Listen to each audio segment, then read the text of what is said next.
Id-Deputat Prim Ministru u Ministru għas-Saħħa Chris Fearn fetaħ uffiċċju ġdid tal-Ispiżerija tal-Għażla tiegħek f'Għawdex. Uffiċċju li se jkompli jsaħħaħ is-servizz lil madwar 12,000 pazjent li jagħmlu użu mill-POIC fil-Gżira ta' Tlet Għoljiet. Il-Ministru Fearn qal li b'kollox hemm 19-il spiżerija f'Għawdex li huma msieħba f'din l-iskema. Semma kif il-ftuħ ta' dal-uffiċċju isegwi l-ftuħ ta' berġa ġdida tas-saħħa fix-Xewkija. Qal li din hija turja tal-impenn tal-Gvern li jkompli jinvesti fil-qasam tas-saħħa kemm f'Malta u kif ukoll f'Għawdex. Dan ix-xogħol kollu tal-iskema tal-Ispiżerija tal-Għażla tiegħek, il-POIC, qiegħed issa jsir minn uffiċini ġodda illi għandna kemm ftaħna ġewwa r-Raba ta' Għawdex.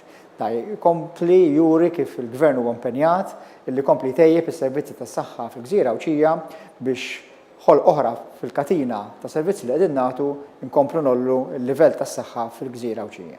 Il-ftuħ sar fil-preżenza tal-Ministru għal Għawdex Ġustin Caruana li faħret din l-inizjattiva sabiex il-pazjenti Għawċin ikomplu jinqdew aħjar f'Għawdex stess u mingħajr skariċ li jaqsmu lejn Malta. Il-Ministru Caruana tenniet l-impenn tal-Gvern biex f'Għawdex is-settur tas-saħħa jingħata l-prijorità li jixraqlu.